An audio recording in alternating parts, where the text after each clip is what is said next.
श्री योग वशिष्ठ नामक ग्रंथ में उपसम प्रकरण के अंतर्गत वशिष्ठ जी महाराज राम जी को उपदेश कर रहे हैं। कहने लगे कि हे राम, एक वितव नाम के एक मुनि थे जो संसार की जितनी भी आदि व्याधि यानी जो बीमारियां होती है, विकार होते हैं, तो इन विकारों से अपने आप को दूर रखते थे। अपने आप को दूर करके महान वैराग्य धारण करके सुमेरु पर्वत की कंदराओं में निवास किया करते थे। और जब वहां सुमेरु पर्वत की कंदराओं के आसपास विचरण करते तो यही अनुभव करते कि संसार में जितनी भी क्रियाएं हैं, जो कर्म हैं, संसार में जो भी कुछ करते हैं, तो ये संसार में जो साधन है, पदार्थ है, ये सब दुख रूप है। और इस दुख के कारण हम देखते हैं कि ये जो दुख है किस कारण से मिलता है। इन पदार्थों में हम आसक्ति करते हैं, इन पदार्थों में हम राग करते हैं, इन पदार्थों के साथ हम तादात्म्य जोड़ते हैं, जबकि इस जीव आत्मा का तादात्म्य परमात्मा से जोड़ना है, परमात्मा का अनुभव करना है, अपने आत्म स्वरूप को जानना है। और जो इसको नहीं जानता है वह दुख ही प्राप्त करता है।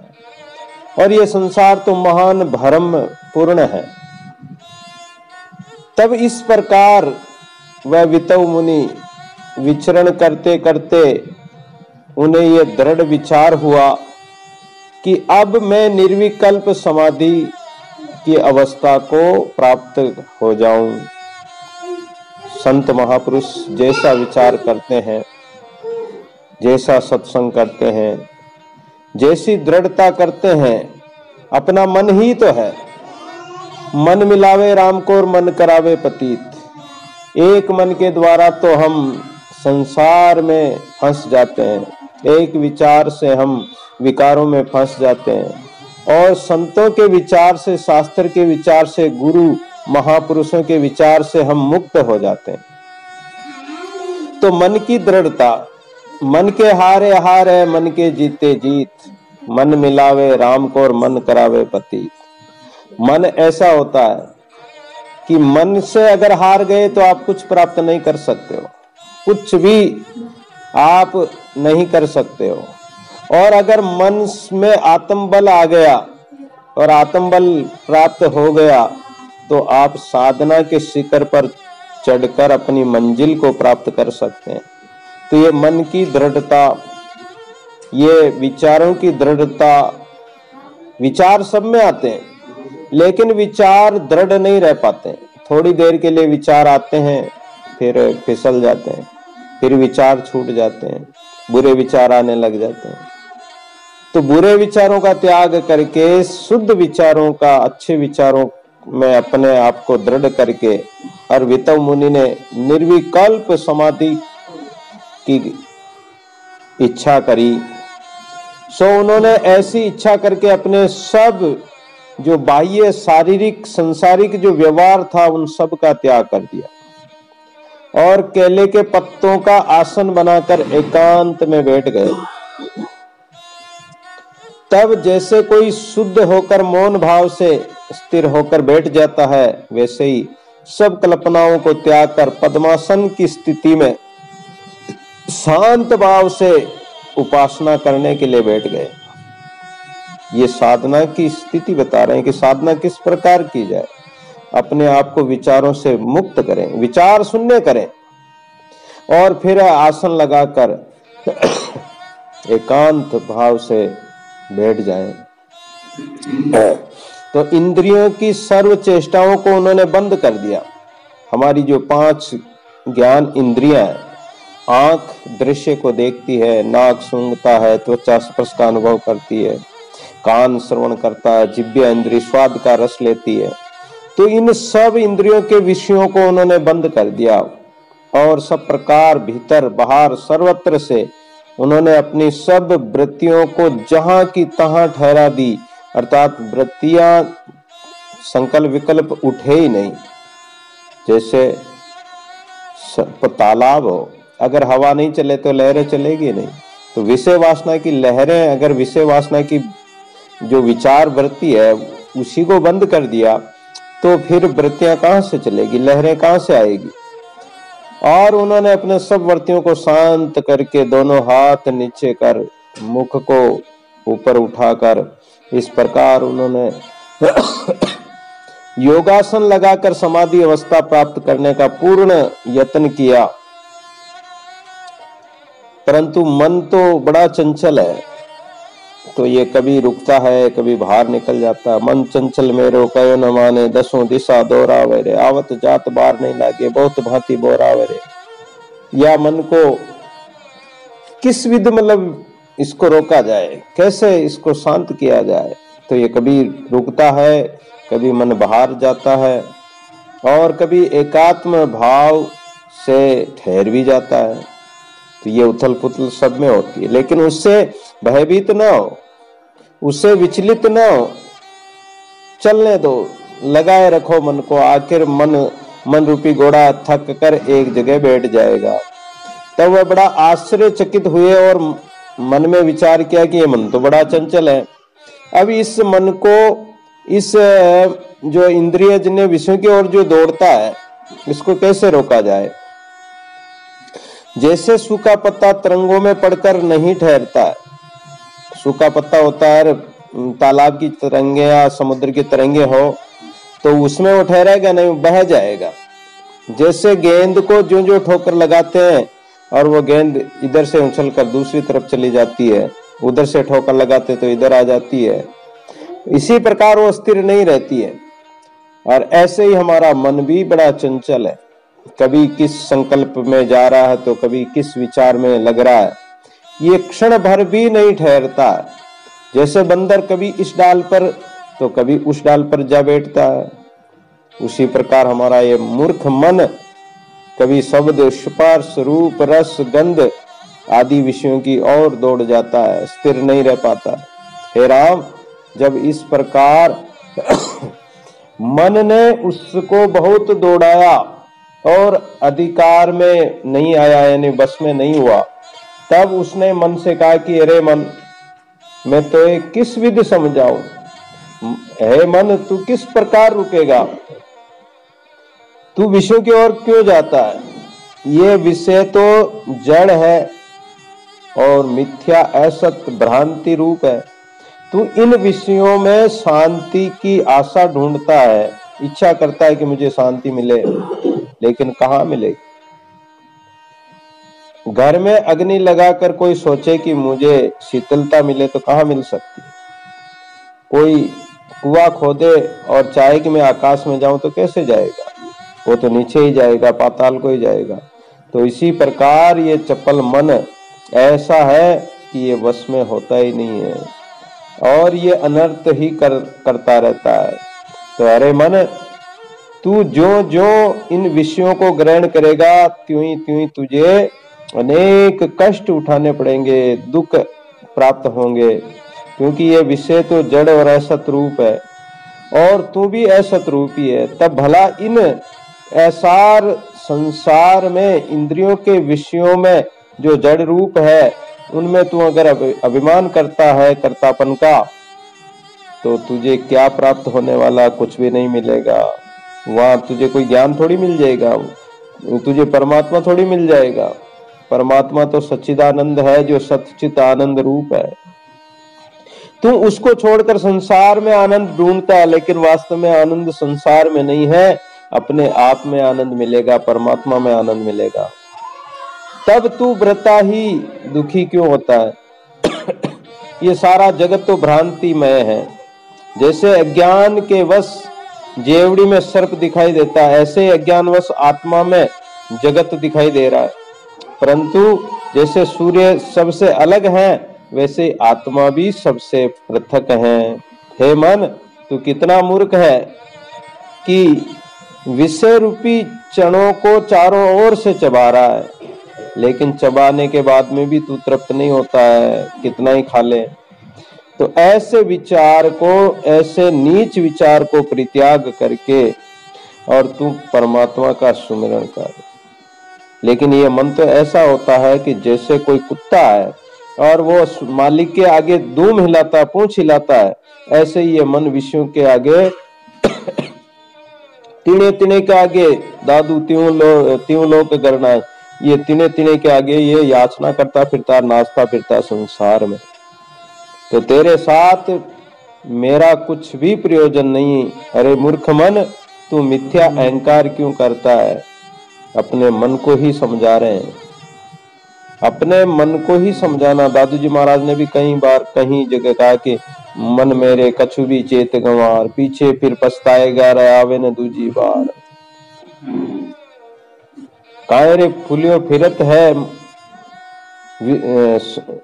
विषया सोच निवार। इन विषयों में क्यों भ्रम रहा है? ये मिथ्या है, वासना ये मिथ्या है, वैसे ही तू भी मिथ्या है। तब भला तेरे जैसे के साथ मेरा क्या संबंध है? कहाँ वह आत्म चेतन जो पवित्र परम पवित्र आत्मा है, और कहाँ तू मूर्ख जड़ और मिथ्या रूप है। अब मैंने ये अच्छी तरह जान लिया कि तूने ही मुझको इस संसार के आवागमन चक्कर में पटका है, और एक बार नहीं 84 जून में न जाने कितने बार मैं जन्मा और मरा। अन्यथा मैं तो केवल चेतन और परब्रह्म रूप था। तेरा संग करने के कारण, अहंकार करने के कारण ही मुझे बार बार जन्मना मरना पड़ा और दुख उठाना पड़ा। तेरे कारण मैं देह धारण करता रहा, किंतु अब मैं अपने स्वरूप में जाग गया हूं, अपने स्वरूप को पहचान गया हूं। अब तेरी भावना मुझे कुछ भी विचलित नहीं कर सकती है, और तेरे अनुसार मैं चलूंगा भी नहीं। परंतु रे मूर्ख मन, तू ये विचार कर कि भोगों को तू जन्मों जन्मों से भोगता आया है, और ये भोग तुझे अमृत के समान लगे हैं, लेकिन ये भोग विषयों के विष के तुल्य है। विषय विकार सो जब लग मन आता, ये मन विषय विकारों में जब तक लगा हुआ तब तक परमात्मा में कैसे लगेगा? तो यद्यपि पहले ये अमृत के समान जान पड़ते हैं, जब भोगते हैं तो अमृत के तुल्य लगते हैं, लेकिन परिणाम इनका क्या होगा? तो पहली प्राणी विचार कर पीछे कुछ कीजिए, आदि अंत गुण देखकर दादू कुछ कीजिए। तो पहली विचारो कि ये जो विषय है अभी जो कोमल है, आगे कठोर हो जाएंगे। जो अभी अमृत तुल्य है वो विष तुल्य हो जाएंगे। इसलिए ये जो भोग प्राप्त होते हैं, भोगते समय अमृत तुल्य जान पड़ते हैं, लेकिन बिछुड़ते ही ये विष के समान दुख देने वाले होते हैं। इसलिए अपने को कर्ता और भोक्ता भी तू क्यों जानता है? क्योंकि तू न तो करता है न भोगता है। इंद्रियां कर्ता और भोक्ता नहीं होती, वरन जड़ होती है। इस प्रकार जब तुम जड़ हो तब तुम्हारे साथ मित्रता कैसे करें? क्योंकि अपनी आत्मा तो चेतन है। तो तू अपने को कर्ता और भोक्ता भी मिथ्या ही जानता है। जब मैं तुझे निश्चय करता हूं तब तू होता है, अन्यथा तू होता ही नहीं है। तो तेरे में जो कर्तापन की जो शक्ति है वह मेरे द्वारा ही दी हुई है।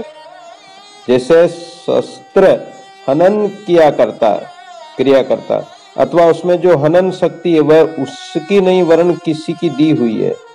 कोई शस्त्र चलाता है, किसी को मारता है, तो वो शस्त्र अपने आप थोड़ी चल जाता है, उसको कोई चलाने वाला तो है।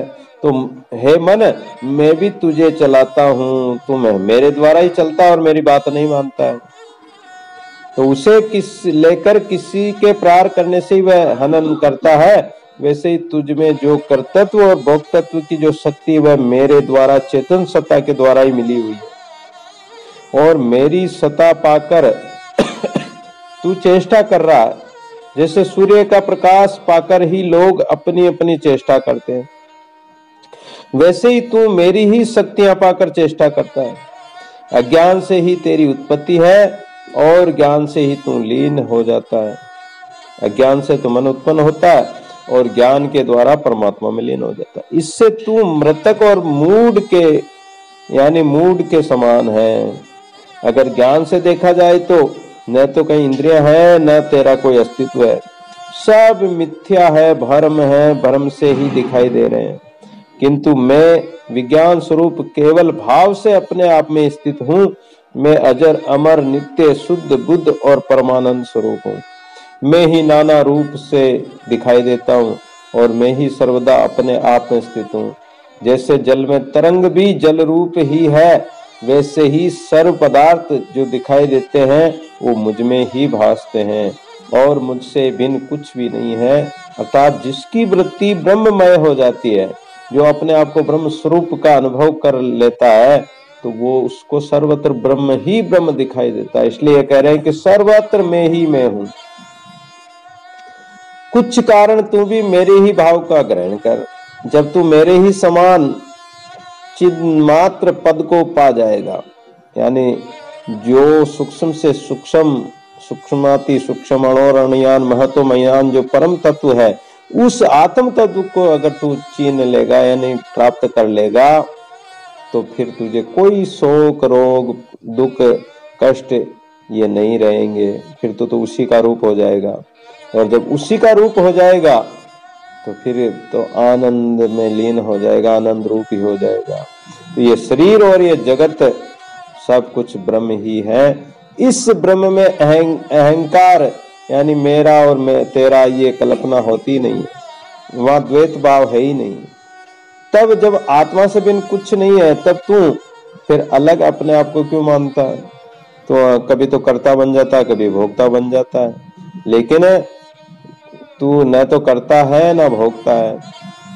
फिर यदि तू ये कहता है कि मैं सत असत जड़ चेतन के मध्य में हूं, तो ये भी तू नहीं है, क्योंकि हंसुआ अपने आप कुछ नहीं काट सकता। जैसे अस्त्र शस्त्र होती है, दांतली समझ लो या कुल्हाड़ी समझ लो, कुछ भी समझ लो, हंसिया समझ लो, वो अपने आप किसी को भी, न तो पेड़ का पत्ता भी नहीं काट सकता वो अपने आप में, वो किसी मनुष्य की शक्ति के द्वारा ही मिलकर और चाहे पेड़ को भी काट सकता हो।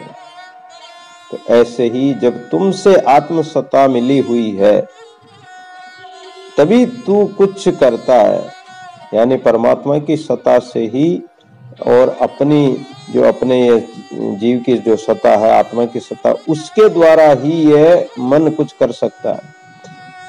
लेकिन ये मन परमात्मा के स्वरूप को न जानकर ये अहंकार करता है और अहंकार के कारण ये बार बार जन्म मरण के चक्कर में पड़ता है। और कभी ये कहता है कि तू कहे कि मेरे पर भगवान की कृपा है, तो भगवान को करने न करने की कोई आवश्यकता नहीं होती है। वह करता भी है और अकर्ता भी है, वह सभी को बांधता है, परंतु उसे कोई नहीं बांध सकता। परमात्मा को कौन बांध सके? परमात्मा तो कृपा करता भी है और वो कर रहा है, और नहीं भी करे वो तुम्हारे ऊपर ही निर्भर है। तुम अगर परमात्मा से जितना बंधोगे, जितना परमात्मा की तरफ चलोगे, तो वो कृपा अपने आप ही होती जाएगी। परमात्मा को करने की आवश्यकता ही नहीं।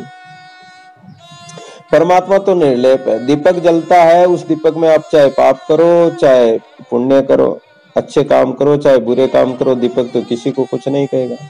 लेकिन तुम बुरे करोगे तो बुरे काम का तुमको ही भोगना है, अच्छे काम का फल तुम्हें ही भोगना है।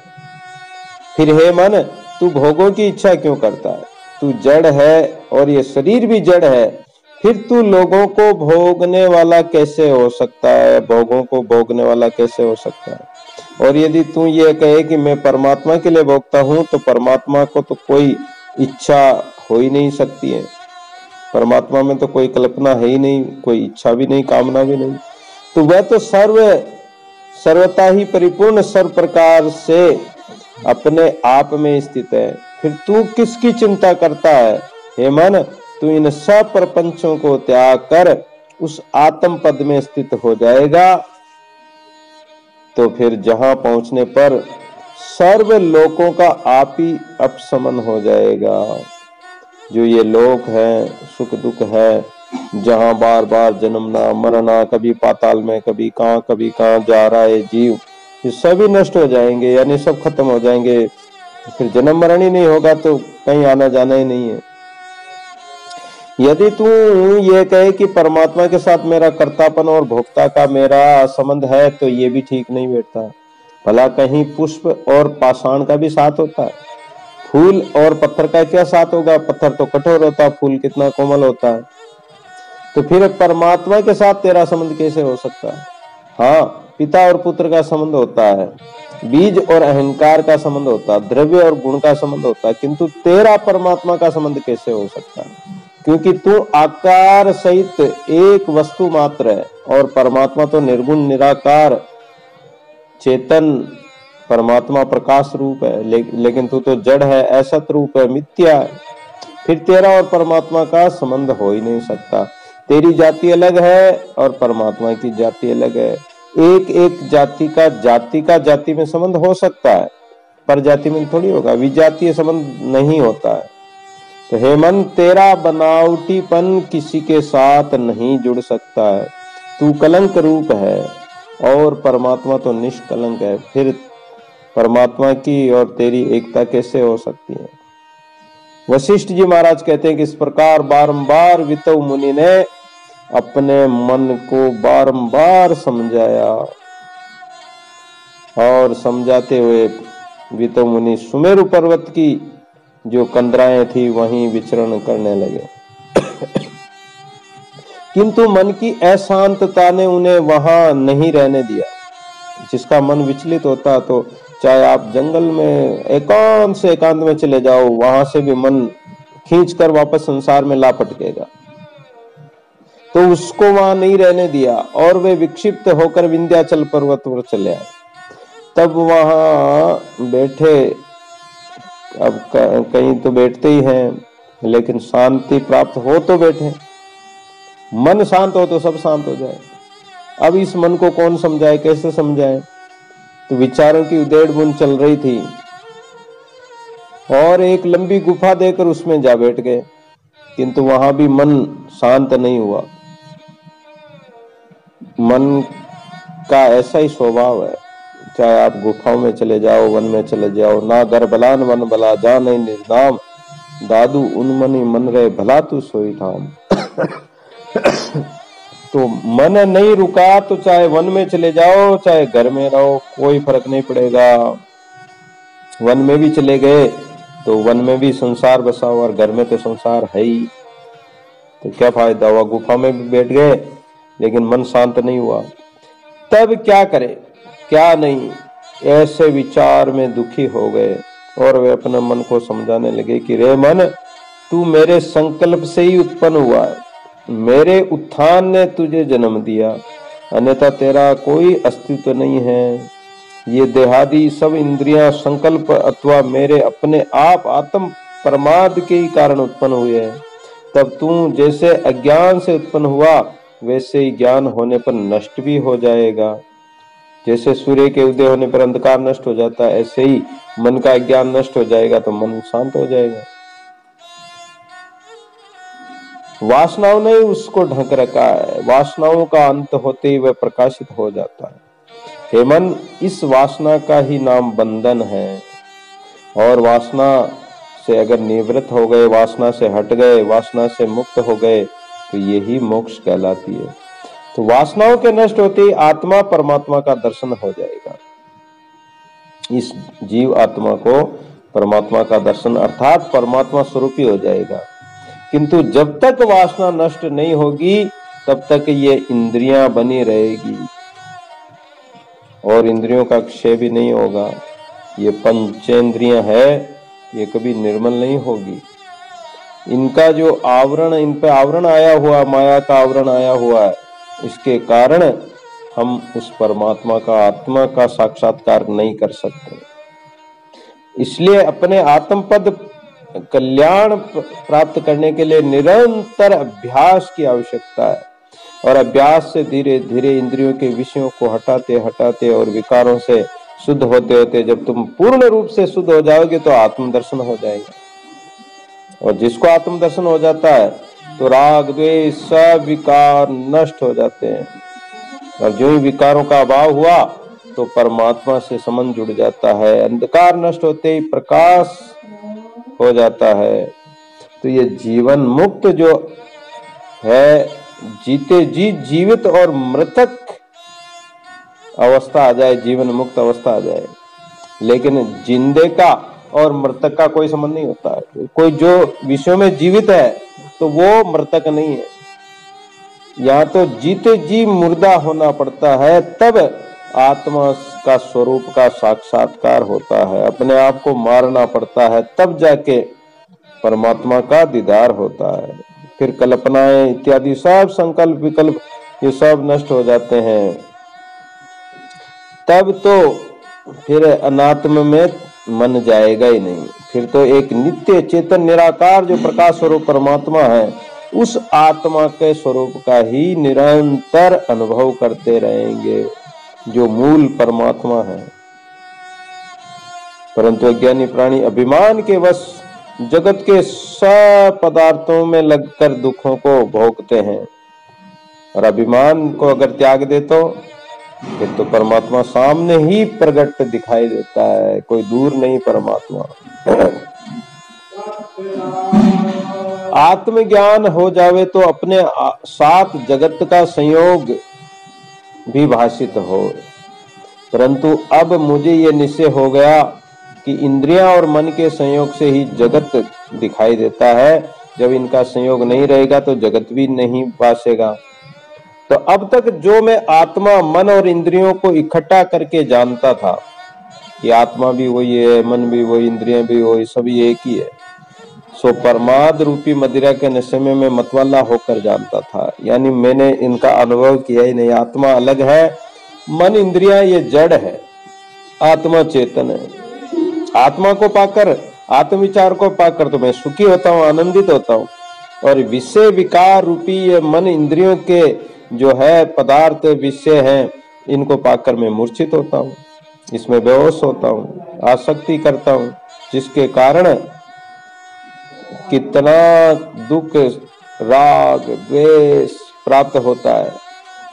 तो ये राग द्वेष ही, सुख दुख ही जो है जीव को कष्ट देने वाले, आवागमन में पटकने वाले हैं।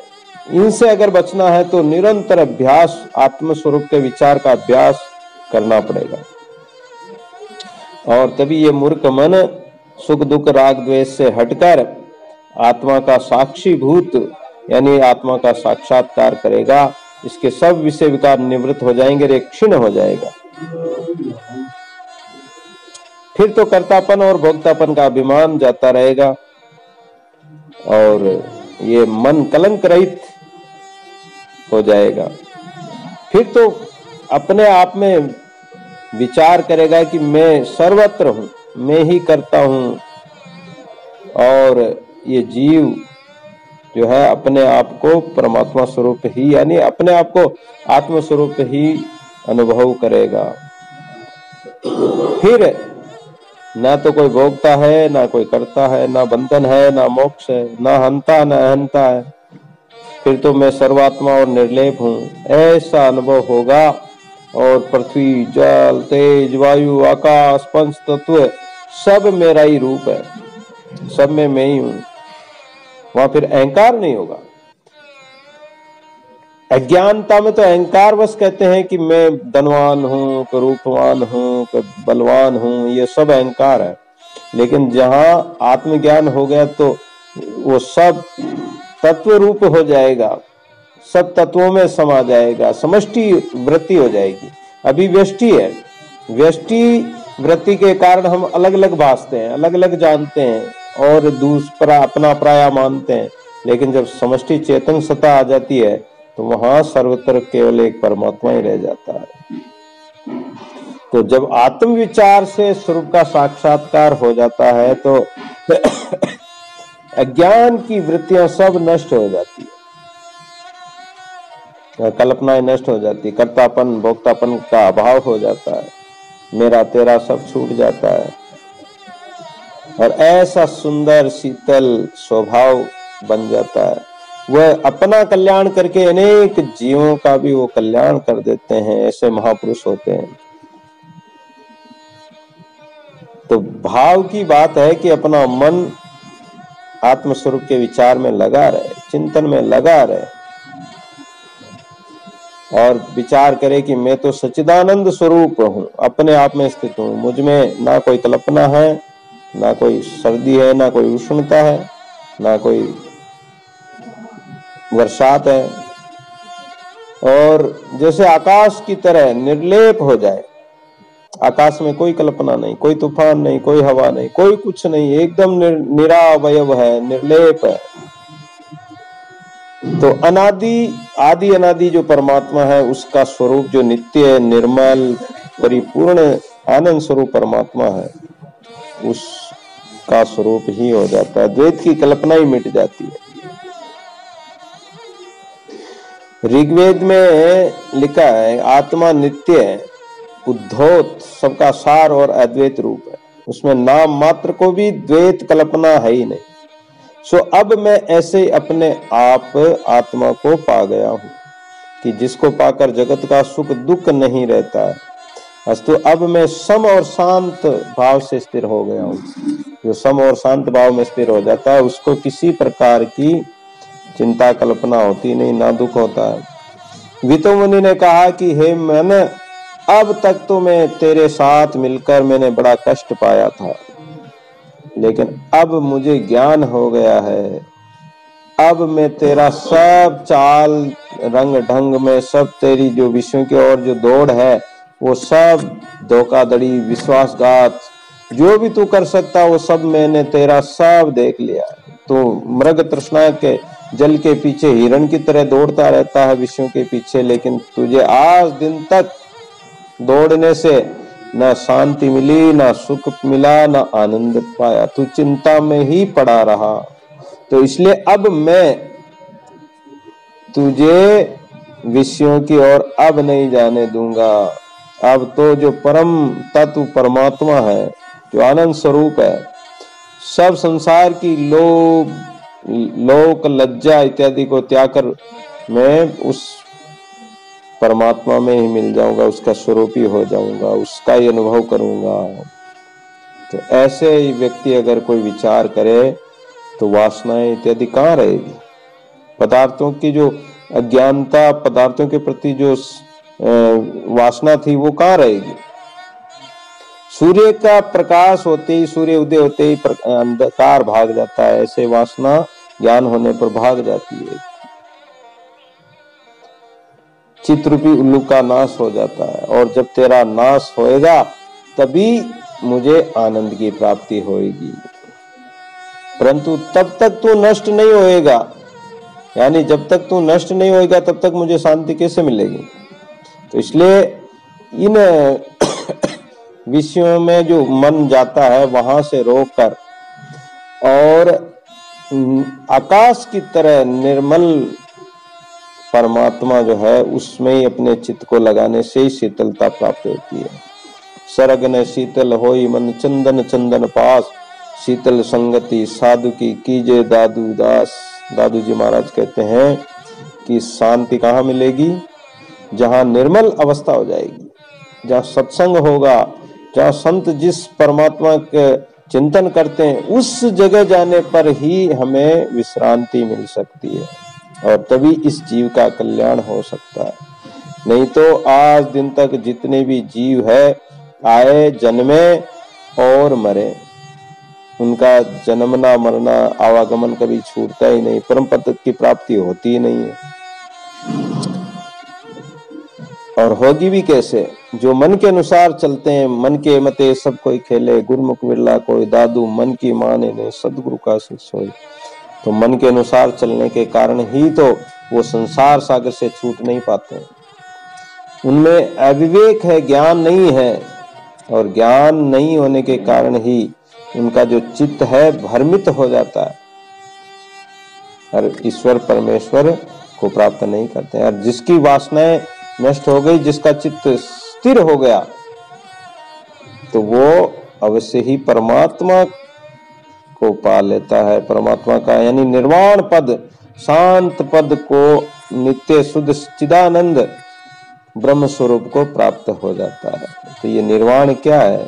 जहां कोई कल्पना है ही नहीं, कहा वहां कोई बाण है ही नहीं, किसी प्रकार का संकल्प विकल्प मन मनोरथ है ही नहीं, कोई फुरना है ही नहीं। और जहाँ चित्त की फुरना मिटी, चित्त की कल्पना मिटी, चित्त का चिंतन मिटा और चित्त की चिंता मिटी तो निर्वाण पद को प्राप्त हो जाते हैं।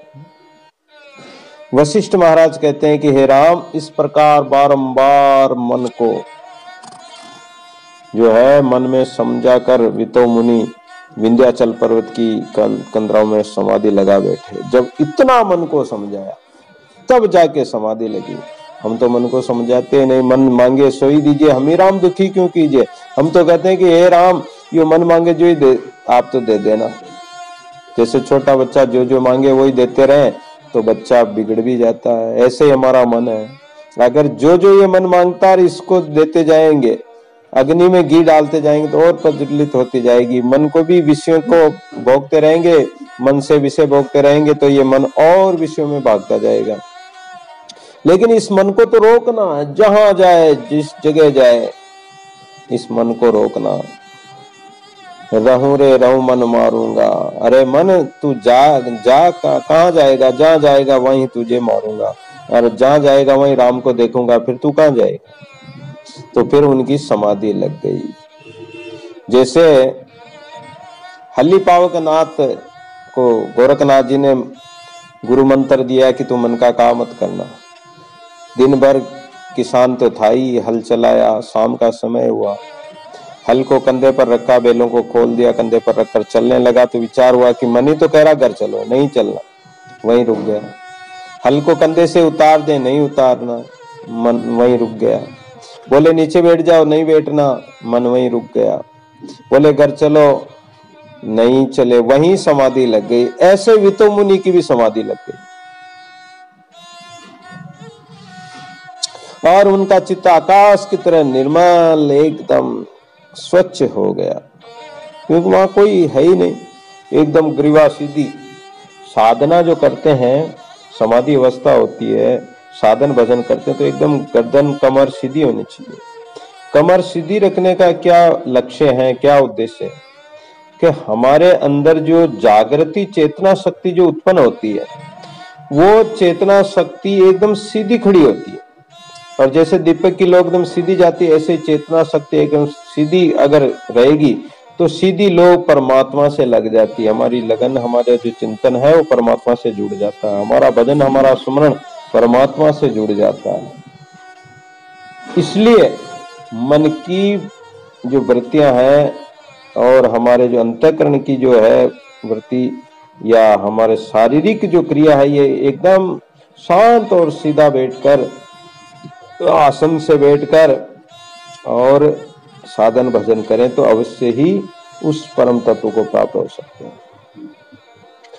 मन और प्राण की वृत्तियों का जो कल्पना है वो मिट जाए, वह लिखित चित्र के समान स्थिर हो जाए। जैसे मूर्ति हो, मूर्ति को एक जगह बिठा दो वहीं बैठी रहेगी, ऐसे ही वो वितो मुनि मूर्ति की तरह एकदम स्थिर चित्त हो गए। उस अवस्था में वो बहुत दिनों तक बैठे रहे।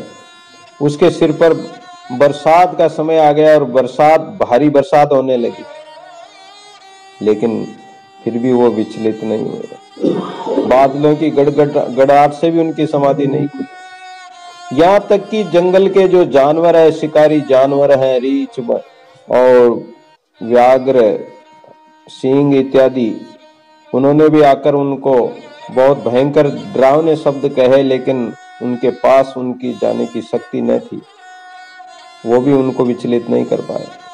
यहाँ तक कि हाथी जो है बड़े चिगारते हुए आवाज करने लगे, शब्द करने लगे, फिर भी उनकी समाधि नहीं खुली। वन में अग्नि लग गई और उनकी बरसात होने लगी, प्रचंड वायु चलने लगी, फिर सर्दी पड़ी, लेकिन फिर भी विचलित नहीं हुए, और कड़ी धूप, लेकिन वो अपनी समाधि में स्थिर रहे और तनिक भी टस से मस न हुए। फिर तो जैसे पहाड़ में शिला दबी होती है, वैसे ही उनका शरीर मिट्टी में दब गया, दिमक चढ़ गई। और जब इस प्रकार पूरे 300 वर्ष व्यतीत हो गए, 300 वर्ष पहले के समय में सतयुगों का समय था, और ऐसे ऐसे महापुरुष थे जो 300 वर्ष तक तपस्या कर ली, साधना समाधि में बैठ गए, या तो 3 घंटे ही नहीं बैठते हैं। तो अब चित्त में फिर स्मरण हुआ कि ये मेरा शरीर है, मैं पर्वत के ऊपर कदम वृक्ष के नीचे बैठा हूं, और 100 वर्ष तक तो मैंने मौन धारण करके और जीवन मुक्त रहा, 100 वर्ष तक विद्याधर हो अप्सराओं में विचरण करता रहा, फिर 5 युग व्यतीत कर इंद्र हुआ और देवताओं से नमस्कार लिया। वशिष्ठ ये कह रहे थे, राम जी ने पूछा कि हे मुनीश्वर, पहले वितो मुनि को ये देश काल की प्रतिभा अनियमित और अनियम कैसे भाषित हुई? अब पिछले जन्मों का उनको अनुभव होने लगा, पिछले समय का, क्योंकि जहाँ समाधि लगती है, परमात्मा से जुड़ते तो रिद्धि सिद्धि हाथ जोड़कर खड़ी हो जाती है, और रिद्धियां सिद्धियां प्रकट होने लगती है। उसको पिछले जन्मों का, आगे के जन्मों का, भूत भविष्य वर्तमान का अनुभव होने लगता है, भूत भविष्य काल का, और उनको पता लगने लगता है। तो राम जी ने पूछ लिया कि उनको अचानक ही ऐसा कैसे हो गया? वशिष्ठ महाराज कहते हैं कि हे राम, ये चित्त सर्वात्मा रूप है, ये चित्त में छोटी छोटी वासनाएं बहुत ही जन्मों की भरी हुई है, और समय पाकर ये प्रकट हो जाती है। जैसे कोई पक्षी बढ़ के पेड़ के फल को खाकर कहीं महलों में जाकर कहीं बीट कर देता है, और वहां पानी, हवा पानी मिलते ही, मिट्टी मिलते ही वो बीज अंकुरित हो जाता है। ऐसे ही कहीं कहीं हमारे अंदर ऐसे ऐसे जन्मों की वासनाएं छिपी पड़ी है कि वो समय पाकर प्रकट हो जाती है। तो उसके कारण ये कल्पना होती है, उसी के कारण भूत भविष्य वर्तमान का वो मन चित्त जो संकल्प करता, तो उसी का अनुभव होने लगता है। अज्ञानी को जगत दिखाई देता है, ज्ञानी को आत्मा का भान होता है। वितो मुनि ने जो कुछ देखा वो अनुभव किया, सब वासनाओं से ही कारण से देखा, अन्यथा जब वह स्वस्थ रूप था तब उसको सब आत्मा ही दिखलाई पड़ता था, और पूर्णा भी अपूर्णा था, और वासना भी अवासना थी, तब उसे भ्रांति कुछ भी नहीं थी। वह सर्वदा ही स्वस्थ चित्त हो, कल्पना रहित होकर जीवन मुक्त का अनुभव ले रहा था, और जीवन मुक्त पद में पहुंचने पर सब ब्रह्म ही ब्रह्म दिखाई देता है। किंतु अज्ञानी मन से नाना प्रकार का जगत देखता है अज्ञानी, पर वास्तव में न तो वह जगत है न अजगत है, सब कुछ ब्रह्म सत्ता में ही स्थित है। उसमें ज्ञानवश मन प्रसन्न हुआ। हाँ, जैसे कोई मन में कोई पुराने समय का भोगा हुआ विषय पदार्थ या देखा हुआ कोई देश प्रदेश ध्यान में आता, तो उसको देखकर हम बड़े खुशी होते हैं कि देखो वहां कैसे गंगा नदी थी, कैसा वहां पहाड़ था, कैसा जंगल था, कैसे लोग थे। तो है तो नहीं है, अभी तो दिखाई नहीं दे रहा, लेकिन केवल चित्त का संकल्प है, तो मन बड़ा प्रसन्न हुआ और वही समस्त जगत को देखा। परंतु उसका देखना उनके लिए केवल लहर के समान था, उन्होंने केवल देखा मात्र, उसमें फंसे नहीं। तो जो व्यक्ति ज्ञानी महापुरुष से ऊपर उठ जाते हैं, साधना की सीढ़ी शिखर पर पहुंच जाते हैं, चिदाकाश परमात्मा में उसको अनुभव कर लेते हैं, अपने चित्त को उसमें स्थित कर लेते हैं, तो उसके मन में फिर द्वैत भाव नहीं भासता है, वहां फिर कल्पना होती नहीं, वहां तो वो शांत स्वरूप हो जाते हैं। और जो शांत स्वरूप हो जाता है तो वो सदैव ही परमात्मा का अनुभव करता है, परमात्मा का साक्षात्कार करता है। रघुपति राघव राजा राम, पतित पावन सीताराम। रघुपति राघव राजा राम, पतित